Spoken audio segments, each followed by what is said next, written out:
Hi, இன்னைக்கு mark room செஷன்ல பாருங்க. You are required to design a air-filled solenoid of inductance 0.016 Henry, having length 0.81 meter and radius 0.02 meter. The number of turns in the solenoid should be. So நமக்கு வந்து 4 options கொடுத்திருக்காங்க. எக்ஸாக்ட்டா நம்ம கொடுத்திருக்க question நம்ம decode பண்ணி பார்த்தோம்னா நமக்கு இண்டக்டன்ஸோட வேல்யூ கொடுத்திருக்காங்க. அந்த இண்டக்டன்ஸோட ரேடியஸ் நமக்கு கொடுத்திருக்காங்க. அந்த இண்டக்டன்ஸோட லென்த் நமக்கு கொடுத்திருக்காங்க. and number of turns நமக்கு மட்டும் நம்ம கண்டுபிடிக்கணும். So actually நமக்கு வந்து we are well known about the general formula. So pi is equal to Li. Okay, so நமக்கு இண்டக்டன்ஸோட ஜெனரலான ஃபார்முலா.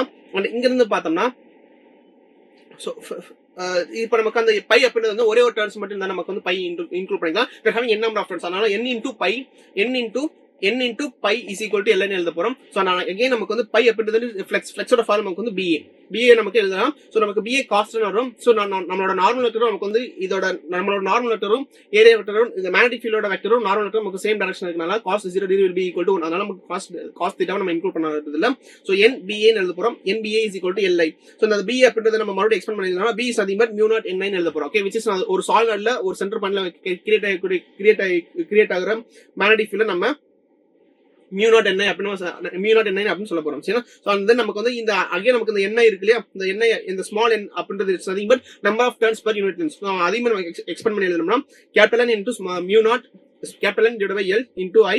இந்த I நம்ம ரெண்டு சைடுமே கேன்சல் பண்ணிட்டோம்னா சோ இதே ஃபார்முலா இந்த மாதிரி நம்ம ரீரைட் பண்ணலாம். சோ ஓகே, சோ இங்க இருந்து நமக்கு என்ன தேவைன்னா நம்பர் ஆஃப் டர்ன்ஸ் நமக்கு தேவை. So n square will be equal to capital L into small l divided by mu naught into A. and again நமக்கு வந்து n ஸ்கொயர் ரெண்டு சைடுமே ஸ்கொயர் ரூட் எடுத்துட்டு நமக்கு வேல்யூஸ் நம்ம சப்ஸ்டிட் பண்ணோம்னா ஓவரால் நம்ம பாத்தீங்கன்னா கிட்டத்தட்ட நமக்கு 8688 கிட்ட நமக்கு ஆன்சர் கிடைக்கும். சரி, 88 கிட்ட நமக்கு ஆன்சர் கிடைக்கும். and that's இதுதான் நமக்கு வந்து கரெக்டான ஆப்ஷனா இருக்கும். சரி, சோ which means approximately நமக்கு 2866 நமக்கு வந்து கரெக்டான ஆப்ஷனா இருக்கும். சோ இங்க நம்ம பார்த்தோம்னா டைரக்டான ஃபார்முலா நம்ம சப்ஸ்டிட் பண்ண போறோம். டைரக்டான ஃபார்முலா சப்ஸ்டிட் பண்ணிட்டு நமக்கு வேல்யூஸ் மட்டும் உள்ள இன்க்ளூட் பண்ண போறோம். நெக்ஸ்ட் क्वेश्चन பாத்தீங்கன்னா the voltage of V is equal to V naught sin omega t applied to one circuit derives and current I is equal to I naught sin omega t plus pi.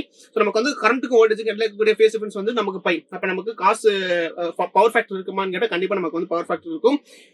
The average power consumed in the circuit over a complete cycle. So actually the average power consumed வந்து நமக்கு டைரக்டான formula இருக்கு. So average power will be equal to VRMS IRMS into cos pi. இந்த cos pi அப்படிங்கிறது power factor. So the VRMS அப்படிங்கிற ஒரு ஃபார்முலாவை we can also write as V naught divided by √2. and IRMS value நமக்கு I naught divided by √2 அப்படின்னு கூட நம்ம எழுதலாம். So again நமக்கு இந்த டினாமினேட்டர் இருக்கக்கூடிய √2 நம்ம மல்டிப்ளை பண்ணும்போது நமக்கு வந்து 2 அப்படிங்கிற ஒரு வேல்யூ நமக்கு கிடைக்கும். So ஓவராலா பாத்தீங்கன்னா நமக்கு வந்து ஒரு average power will be equal to I naught V naught divided by 2, அதாவது half into I naught V naught into power factor நமக்கு வந்து ஆன்சர் கிடைக்க போகுது. ஓகே, சோ இந்த ரெண்டு क्वेश्चन உங்களுக்கு வந்து புரியும் நினைக்கிறேன்.